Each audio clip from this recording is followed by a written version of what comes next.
બોલતી ગુફા. એક જંગલનો રાજા હતો. જંગલનો રાજા એટલે કે સિંહ. આખો દિવસ આમ તેમ ભટક્યા પછી પણ જંગલના રાજા સિંહને પોતાનો ખોરાક મળ્યો નહીં. સવારના વહેલા ઉઠીને જંગલનો રાજા પોતાના શિકાર માટે તૈયાર થયેલો અને સાંજ સુધી એટલે કે સંધ્યા સુધી એ જંગલના રાજાને એટલે કે સિંહને કંઈ પણ ખાવા એટલે કે ખોરાક ન મળવાથી તે ખૂબ જ ભૂખ્યો થયેલો અને તેને ખૂબ જ ગુસ્સો ચડેલો. સાંજ થઈ એટલે તેને એમ લાગ્યું કે હવે મારાથી કે પછી મારા હાથમાં કોઈ શિકાર આવી જવાનો નથી, એટલે હવે હું પોતાની ગુફામાં જતો રહું. ત્યારે પહેલાં સિંહ હતો. તેને પોતાની ગુફા તરફ જઈ રહ્યો હતો. ત્યાં જ તેને એક તળાવ દેખાણું અને તેને વિચાર આવ્યો કે લાવને કંઈ નહીં તો કાંઈ નહીં, પરંતુ તળાવનું પાણી પીને હું મારી તરસ સંતોષી લઉં, એટલે કે હું મારી તરસને છુપાવી લઉં. એટલે તે તો ગયો તળાવમાં પાણી પીવા. તે પાણી પી જ રહ્યો હતો અને થોડી વારમાં તે પાણી પી રહ્યો એટલે તેને જેવું જ પોતાનું માથું ઊંચું કર્યું ત્યાં તેને એક ગુફા દેખાણી. સિંહના મનમાં તો એટલે કે સિંહ ખૂબ જ રાજી થઈ ગયો કે હાશ, સવારનો ફરતો હતો છતાં પણ મને કોઈ ખોરાક મળતો ન હતો, પરંતુ અત્યારે મને ખોરાક મળી ગયો છે તેવું તે વિચારી રહ્યો હતો. અને તે તો તળાવનું પાણી પી લીધું. પાણી પણ થોડુંક જ પીધું, કારણ કે તેને એમ હતું કે જો હું વધારે પડતું પાણી પી લઈશ તો પછી ખોરાક એ પછી જાજો નહીં ખવાય, મારી ભૂખ રહેશે નહીં. એમ વિચારીને જંગલના રાજા સિંહ એ ધીરે ધીરે ચાલતા જંગલનો રાજા ચાલતો એ ગુફામાં પહોંચ્યો. એટલે કે ગુફાની નજીક પહોંચ્યો અને નજીક પહોંચી ગુફાની બહાર ઊભા રહી અને તેને વિચાર્યું કે જંગલમાં જો કોઈ આ પ્રાણી ગુફામાં રહેતું હશે તો તે આવશે, માટે મને થોડીક વાર બહાર ઊભો રહેવા દે. માટે તે બહાર ઊભો રહે છે અને બહાર ઊભો રહીને વિચારે છે કે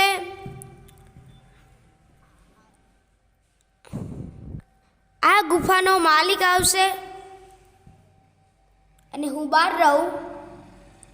જો તે અંદર હશે તો જેવો તે બહાર નીકળવા જશે અને હું તેને મારી લઈશ અને તેનો શિકાર કરી લઈશ ને મારી ભૂખ સંતોષીશ. આ ઉપાય એ જંગલના રાજાને સાચો હોય એવો લાગ્યો, એટલે તે બહાર ઊભો રહ્યો. પરંતુ થોડી વાર પછી તેને એમ લાગ્યું કે હવે આ ગુફામાં કોઈ પણ પ્રાણી નથી, નહીંતર સંધ્યાના સમયે કોઈ પણ પ્રાણી પોતાની ગુફામાંથી બહાર ન નીકળે, પરંતુ પોતાની ગુફામાં આવે. પછી તેને આ ઉપાય જણાવતા તે ફટાફટ એટલે કે ઝડપથી જલ્દી તે એ ગુફામાં ગયો અને એ ગુફામાં જઈને તે અંદર બેઠો ને તેને જોયું તો કે ગુફા એકદમ ખાલી છે, અંદર કોઈ પણ પ્રાણી નથી. એ જાણતા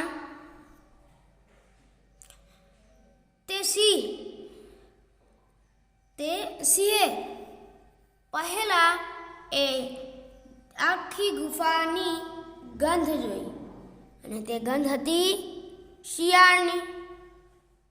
તેને આખી ગુફા સૂંઘી અને તેમાં શિયાળોનું રહેતું હોય એવું એને લાગ્યું. એટલે તે ખૂબ જ રાજી થઈ ગયો કે શિયાળ છે સાંજના શિકાર કરીને પાછું આવતું જ હશે. અને જેવો એને વિચાર હતો એ જ સાચો પડ્યો. તેને થોડીક વાર રાહ તો જોવી પડી, પરંતુ તેનો અંદાજો એ સાચો હતો. શિયાળ બહાર આવ્યું અને તેને જોયું કે સિંહના પગલાં છે.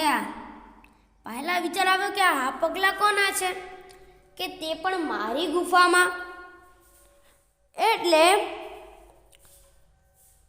પહેલા તો તેને જોયું કે આ પગલાં કોના છે, અને એ પગલાં જોયા બાદ તેને વિચાર્યું અને તેને જવાબ મળી ગયો કે આ પગલાં એ કોઈ જાનવરના નથી, પરંતુ આ તો જંગલના રાજાના છે કે જે આ મારી ગુફામાં મારો શિકાર કરવા માટે બેઠેલ છે. આ જોતાની સાથે જ પેલા જે સિંહ હતો એને લાગ્યું કે હવે આ જાનવર એટલે કે શિયાળનો આવવાનો સમય થઈ ગયો છે. એટલે તેને ફટાફટ અંદર શાંતિથી ત્યાં બેસી રહ્યો અને ત્યારબાદ તે રાહ જોવા લાગ્યો કે ગુફાનો માલિક આવશે અને હું એનો શિકાર કરી લઈશ. આવો એને વિચાર આવ્યો. આ વિચાર એનો ખૂબ જ સરળ હતો. અને પેલી બાજુ શિયાળે ગુફાની બહાર હતું ને શિયાળે જોયું કે આ તો સિંહના પગલાં છે, સિંહ મહારાજાના પગલાં છે કે જો તે આવશે તો મને મારી નાખશે. એ જ ઉપાયથી ત્યાં સિંહ છે બેઠો છે એવું એને લાગી રહ્યું હતું કે આ જે મહારાજા છે એ નક્કી મારો શિકાર કરવા માટે જ બેઠા છે. તો મિત્રો, જેવો એ શિયાળ કહે છે કે ગુફા એ ગુફા, ગુફા ઓ ગુફા, ત્યારે ગુફા કોઈ જવાબ આપતી નથી. ત્યારબાદ એક વખત ફરીથી શિયાળ બોલે છે કે ગુફા ઓ ગુફા, શું હું આવ્યો તેનાથી તું નારાજ છે? ત્યારે પણ એ ગુફામાંથી કોઈ પણ જવાબ આવતો નથી. પાછો તે શિયાળ કહે છે કે ગુફા ઓ ગુફા, ગુફા ઓ ગુફા, હું આવ્યો તો શું તું નારાજ છે? તું હર વખત હું આવું અને ગુફાએ ઊભો રહું ત્યારે તું જવાબ આપે છે કે અંદર આવી જાઓ, અને શું તું આ વખત મને અંદર આવવા નથી માંગતી? તું શું એવું ઈચ્છે છે કે હું આ ગુફા હંમેશા માટે છોડીને જતો રહું? અને જો તને આવું મંજૂર હોય તો આ વાત હું પણ મંજૂર જ રાખું છું, કારણ કે તું આ વખત કાંઈ બોલતી નથી. શું તું મારાથી નારાજ છે? આ બધા શબ્દો એ ગુફામાં બેઠેલો સિંહ સાંભળે છે, અને તેને વિચાર આવ્યો કે જો હું નહીં બોલું તો શિયાળ એ જતું રહેશે. મને લાગે છે, એટલે કે સિંહ કહે કે મને લાગે છે કે જ્યારે આ શિયાળ સંધ્યાના સમયે આવતો હશે ત્યારે ગુફા એને જવાબ આપતી હશે કે શિયાળ અંદર આવી જા. ત્યારે તેને આ વાત યોગ્ય લાગી કે આવો જ જે આ ગુફા છે એ બોલતી હશે. પરંતુ એક બાજુ તેને એવો વિચાર આવ્યો કે કદાચ શિયાળ મારો અવાજ ઓળખી જાય તો. માટે સિંહે પણ એક યુક્તિ વાપરી. તેને અવાજ બદલવાનો વિચાર કર્યો. તેને અવાજ બદલીને કહ્યું કે ના, હું તારા, એટલે કે સિંહ કહે છે શિયાળને કે ના, હું તારાથી નારાજ નથી. તું અત્યારે આવવામાં મોડું કરી દીધું છે, ચાલ હવે તું આવી જા. એ સાંભળીને જે શિયાળ હતું એને ખૂબ જ ખુશી થઈ. એ શિયાળને એ વાતની ખુશી થઈ કે આ જે સિંહ છે પણ કેટલો મૂર્ખ છે કે કોઈ દિવસ જે આ ગુફા હોય એ બોલે ખરી, છતાં પણ અંદર અત્યારે ગુફા બોલે છે. હવે તો તેને ખબર જ પડી ગઈ હતી. હવે તેને એક યુક્તિ તો વાપરી લીધી. ત્યારબાદ તે સિંહને કહે છે કે અરે ઓ જંગલના મહારાજા, અરે ઓ સિંહ, શું તને ખબર છે કે કોઈ દિવસ જંગલ બોલે જ નહીં, જંગલ નહીં પરંતુ ગુફા બોલશે જ નહીં, કે જંગલમાં જે ગુફા હોય એ કોઈ દિવસ બોલતી નથી.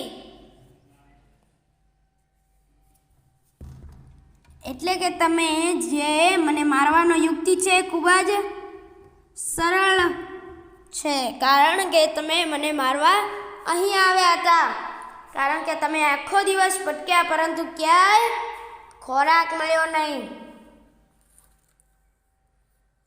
તો મિત્રો, શિયાળ કહે છે કે આજ સુધી મેં મારી આવી બોલતી ગુફા કોઈ દિવસ જોઈ નથી. અને ત્યારબાદ સિંહને એમ થાય છે કે સાચી વાત છે કે બોલતી ગુફા આ હોય નહીં, બોલતી ગુફા ક્યારેય હોય નહીં. હું તેના શિકાર માટે કેટલો લોહમાં રહ્યો. અને શિયાળ આટલું બોલ્યું કે ગુફા કોઈ દિવસ બોલે નહીં. એટલું કહીને ત્યાંથી શિયાળ ઝડપથી દોડવા લાગ્યું. અને સિંહને ખબર પડી ગઈ કે હવે શિયાળ અંદર આવશે નહીં, આપણે જ બહાર જવું પડશે. તે ફટાફટ દોડતો શિયાળની પાછળ દોડ્યો, પણ તો શિયાળ તો પહેલાં જ નીકળી ગયું હતું. તેથી તેના હાથમાં શિયાળ પણ આવ્યું નહીં ને તેને ભૂખ્યા પેટે પાણી પીને સૂવું પડ્યું. માટે મિત્રો આ વાર્તા ઉપરથી બોધ મળે છે કે આપણે કોઈ પણ કાર્ય કરીએ તો પહેલાં બુદ્ધિથી કામ લેવું જોઈએ. અને જે આપણું કામ કરીએ છીએ તે બુદ્ધિથી કામ લેવું જોઈએ નહીં. કેટલી 100 વખત વિચારવું જોઈએ. એટલે કે એમ નહીં કે 100 વખત વિચારવું, પરંતુ પહેલાં ત્યારે ખોટું છે કે ખરું તે વિચારીને જ તે કામ કરવું જોઈએ. કે જેવી રીતે શિયાળે આ જે બોલતી ગુફામાં કહી જે સિંહનો પડદો બહાર પાડ્યો, એ રીતે જ બુદ્ધિ વાપરવી જોઈએ.